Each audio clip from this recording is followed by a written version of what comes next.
Bueno, muchas gracias y un saludo a todas y a todos. Generalizo porque nos han dado solo 5 minutos, así que tengo que aprovechar el tiempo lo mejor posible para transmitir algunas ideas que creemos que pueden ser una contribución al debate para cuidar el único planeta que tenemos. Y si me paso un par de minutos del tiempo establecido, les ruego su comprensión. Se ha hablado mucho de responsabilidades comunes pero diferenciadas. ¿Qué significa esto? Todos somos responsables de cuidar el planeta. Todos somos responsables del daño que se le está realizando al único planeta que tenemos. Pero hay mayores responsabilidades de parte de ciertos actores y ciertos países.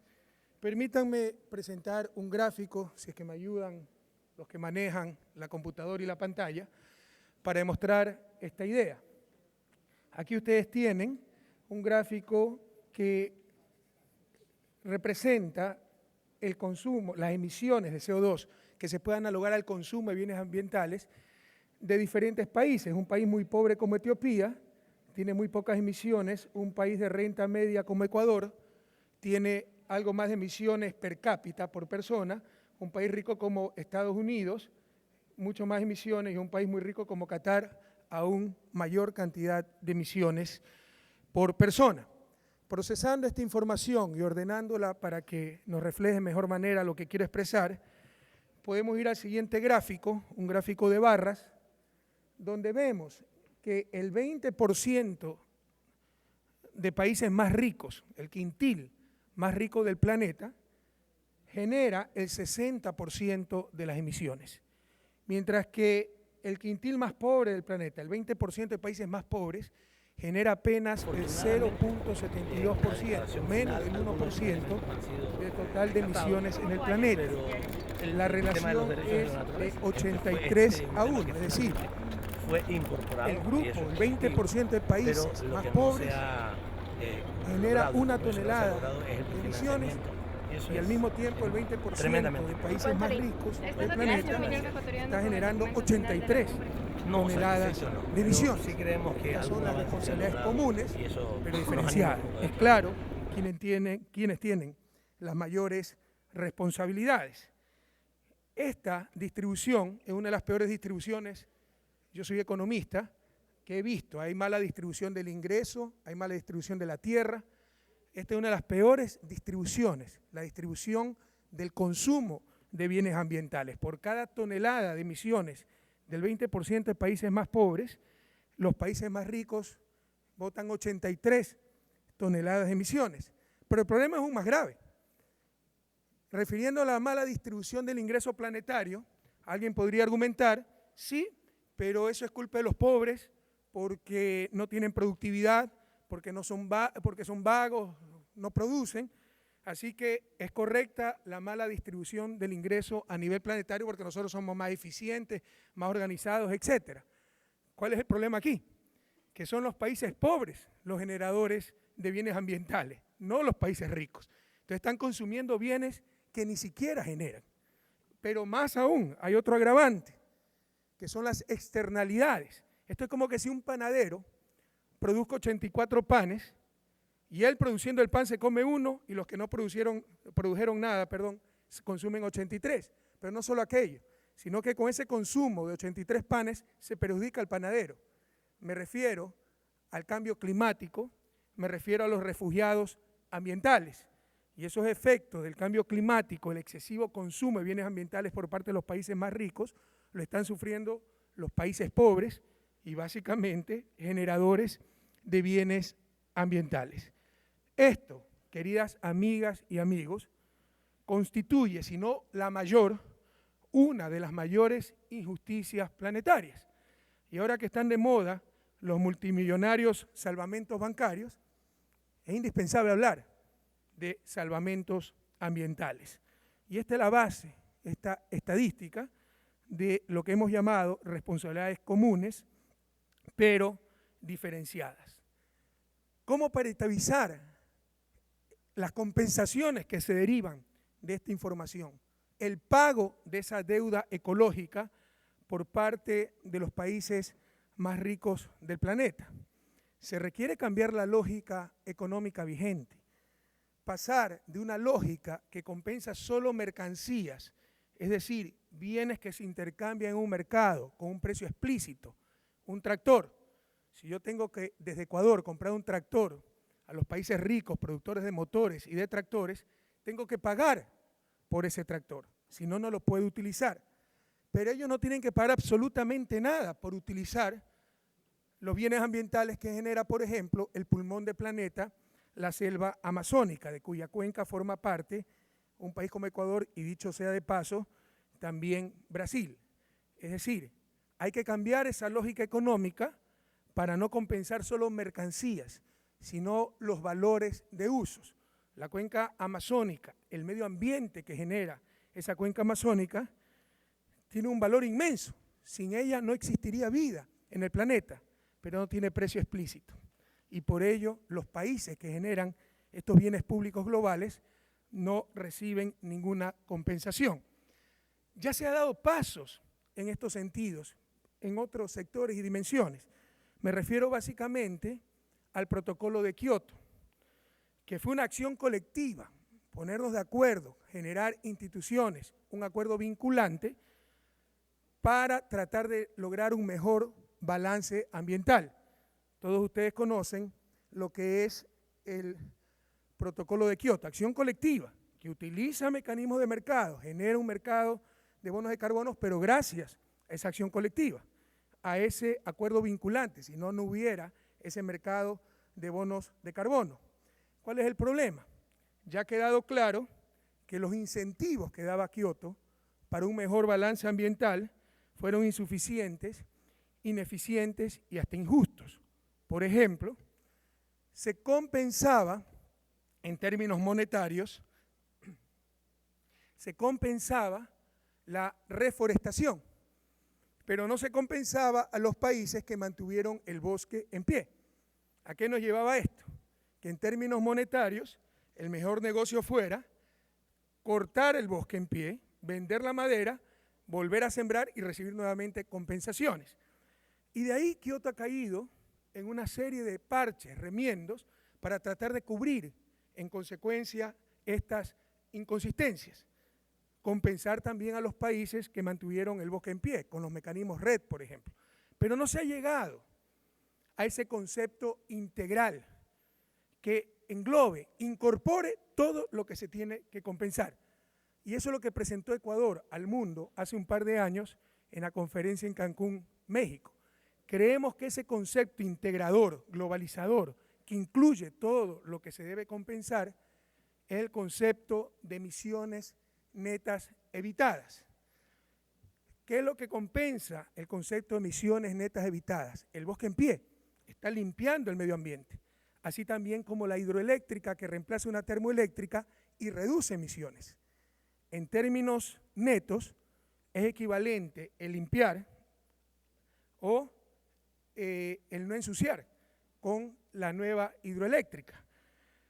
Y hay iniciativas que ya permiten aplicar estos conceptos.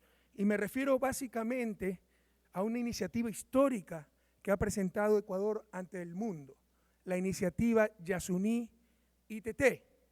La idea central de esta iniciativa consiste en dejar bajo tierra, no extraer, las más grandes reservas probadas de petróleo del Ecuador, 846 millones de barriles de petróleo del bloque petrolero Ispingo-Tambococha-Tiputine, ITT, que se encuentra en el Parque Nacional Yasuní. Al dejar el petróleo bajo tierra, evitamos la emisión de alrededor de 407 millones de toneladas de dióxido de carbono provenientes de la quema de combustibles fósiles. Dicho sea de paso, la principal fuente de contaminación de emisión de gases de efecto invernadero en el mundo. Además, esto tiene otras implicaciones, pero básicamente evitamos enviar 407 millones de toneladas de CO2 a la atmósfera. Es equivalente a dejar el bosque en pie. Se compensa por el bosque en pie que está limpiando el medio ambiente. Bueno, es lógico compensar por dejar el petróleo bajo tierra que impide ensuciar el medio ambiente. En términos netos, insisto, limpiar es equivalente a no ensuciar. En el caso de la iniciativa Yasuní TT existen otras ventajas. Estamos hablando de la región, de la zona con mayor biodiversidad del planeta. Estamos hablando de un parque nacional que tiene pueblos indígenas que viven en aislamiento voluntario.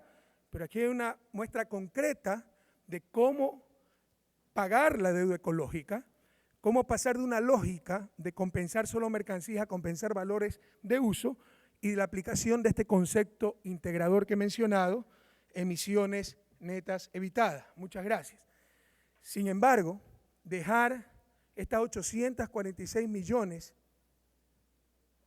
de barriles de petróleo en el subsuelo significa, a los precios actuales, renunciar a alrededor de 14.000 millones de dólares, el valor presente neto de ese petróleo.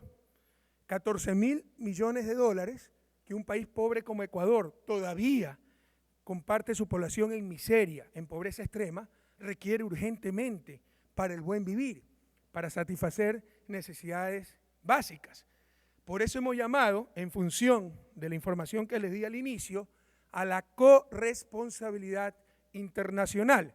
No se trata de caridad, se trata de reconocer esas responsabilidades comunes, pero diferenciadas, que tenemos para evitar el calentamiento global, la emisión de CO2, en definitiva, la corresponsabilidad común, pero diferenciada, que tenemos para cuidar nuestro planeta. Estas compensaciones, que no son limosna, Ecuador no está pidiendo limosna, no está pidiendo caridades. De hecho, el principal contribuyente de esta iniciativa es Ecuador. Financieramente lo que más nos conviene es sacar ese petróleo, porque bien que necesitamos esos dólares para atender las necesidades de nuestra gente. Necesidades urgentes, como insisto, el combate a la pobreza. Pero estas compensaciones, en función de esas responsabilidades comunes pero diferenciadas, irán a un fideicomiso manejado por el Programa de las Naciones Unidas para el Desarrollo. Y estos recursos serán destinados para reforzar la lucha contra el cambio climático, para reforzar las herramientas para cuidar nuestro medio ambiente. Básicamente, para cambiar la matriz energética del país hacia energías limpias, renovables, para la conservación efectiva de las áreas protegidas del Ecuador. Tenemos casi 1/5 de nuestro territorio en áreas protegidas, pero de poco sirve aquello si no tenemos los recursos para efectivamente protegerlas.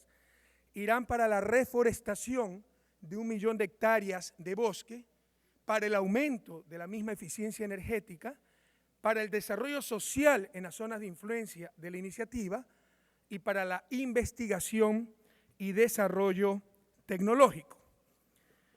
Hemos hablado de pagar la deuda ecológica, de responsabilidades comunes pero diferenciadas. Esto se puede expresar en redistribución. Hemos hablado de redistribuir riqueza, de pagar por ese consumo de bienes ambientales a aquellos países que generan dichos bienes. Pero no necesariamente implica aquello una reducción total del nivel de emisiones. Tenemos que ir un poco más allá para reducir ese nivel total de emisiones, para cuidar nuestro ambiente, nuestro capital natural. Y una de las respuestas podría ser ciencia y tecnología. Y yo estoy de acuerdo, es parte de la respuesta, pero no es toda la respuesta. Gracias a los adelantos en ciencia y tecnología, si me ponen el siguiente gráfico, por favor, la intensidad energética, es decir, la unidad de energía, y aquí está medido básicamente unidades de petróleo que se requieren por unidades de Producto Interno Bruto. La unidad de energía para producir la misma unidad de producto ha ido decreciendo a través de los años. Esta línea azul son los países de altos ingresos, la línea roja son los países latinoamericanos, nos falta todavía mucho por hacer. Es decir, ha mejorado la eficiencia. Hasta ahí, maravilloso, todo bien. ¿Cuál es el problema? En el balance global, pese a ser más eficientes, el consumo total se ha incrementado. Siguiente gráfico, por favor. Y esto es insostenible. Por aquí estuvo Río, la cumbre de la Tierra hace 20 años. Ustedes ven que no ha habido cambios en la tendencia.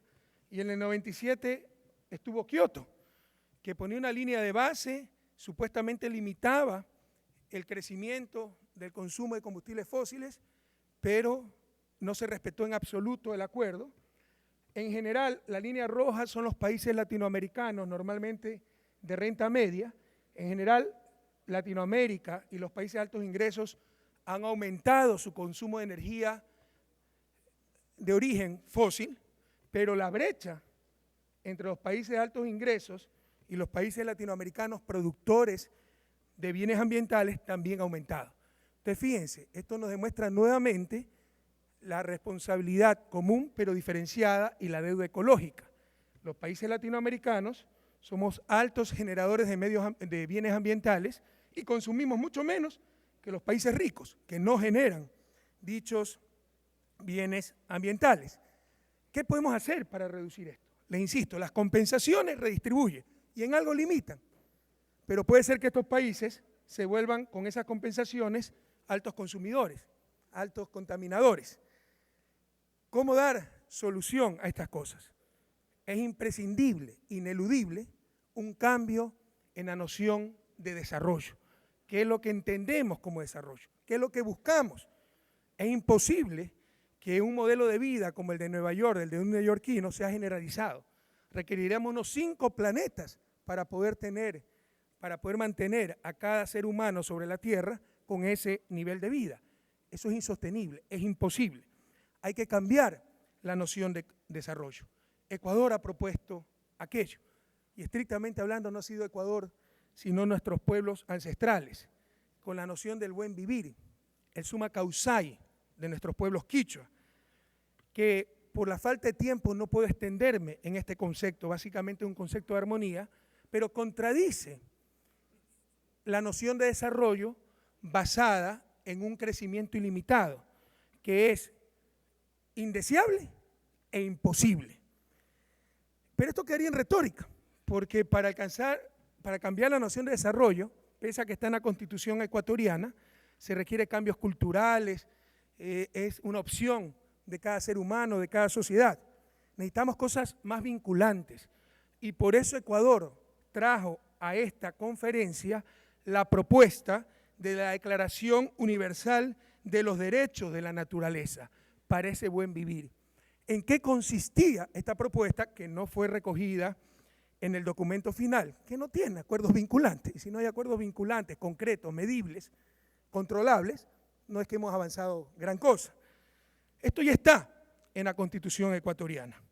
La primera del mundo en reconocer que la naturaleza no es objeto, sino sujeto.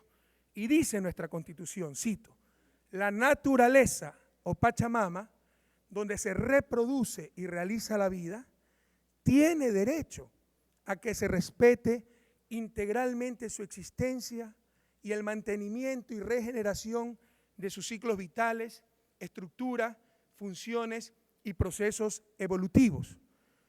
Toda persona, comunidad, pueblo o nacionalidad podrá exigir a la autoridad pública el cumplimiento de los derechos de la naturaleza. Cierro cita. Si se lograra una Declaración Universal de Derechos de la Naturaleza en este sentido, vinculante, con un Tribunal Internacional de Justicia Climática que obligue a cumplir esos derechos de naturaleza, como hay tribunales que obligan a cumplir los derechos del hombre, pues se lograría un gran cambio para el buen vivir y para la sostenibilidad de nuestro planeta. En conclusión, y para terminar, queridas amigas y amigos, y agradeciéndoles su atención, les hablé hace un momento de cómo entender multimillonarios salvamentos bancarios y no multimillonarios salvamentos ambientales. ¿Cuál es el problema de fondo de todo lo que les he dicho? Que el problema no es técnico. Todo el mundo sabe el diagnóstico. Todo el mundo sabe las respuestas para ese diagnóstico. El problema es político. ¿Quiénes son los que contaminan? ¿Quiénes son los que consumen bienes ambientales? ¿Y quiénes son los que generamos bienes ambientales? Para graficar esta idea, imaginémonos por un instante si la situación fuera al revés, inversa. Que los que estuvieran en la selva amazónica y generaran bienes ambientales fueran los países ricos y quienes contamináramos, consumiéramos esos bienes ambientales que no generamos, fuéramos los países pobres. ¿Es que acaso ya no nos hubieran hasta invadido en nombre del derecho, la justicia, la libertad, para exigir compensaciones? El problema no es técnico, el problema es político, de las relaciones de poder. Y ese es el dilema esencial de la humanidad en el siglo XXI, la raíz de la crisis en Europa, en Estados Unidos. No son los parches al sistema lo que va a remediar eso, es el cambio del sistema. El problema son los mercados gobernando a las sociedades. El problema es el capital sobre los seres humanos y la naturaleza. Tenemos que tener sociedades gobernando esos mercados, seres humanos y naturaleza con supremacía sobre el capital. Ayer una joven neozelandesa nos dijo, ojalá no vengan acá a salvar su cara, sino a salvar el planeta. Algunos ni siquiera en su prepotencia, arrogancia, la seguridad que les da su poder, vinieron a salvar la cara. El grupo de los 20 países más ricos se reunió en México y probablemente el 80% de esos participantes no vinieron a esta cumbre. Para ellos tal vez no es importante y seguirá siendo poco importante mientras no cambie esa relación de poder. Desde el sur podemos llamar a la conciencia global, pero creo que nuestro nivel de incidencia todavía es muy pequeño. La esperanza es que esos propios ciudadanos del norte, que también son víctimas de un sistema que está solo en función del gran capital, no de los seres humanos, sean los que se rebelen y cambien esta relación de poder. Son los indignados del mundo, sobre todo del primer mundo, lo que nos da la esperanza de una nueva relación de poder a nivel planetario, de una lógica de justicia y no solo mercantilista, y así poder dejarle a nuestros hijos y a los hijos de nuestros hijos un planeta al menos tan bello como el planeta que recibimos. Muchísimas gracias.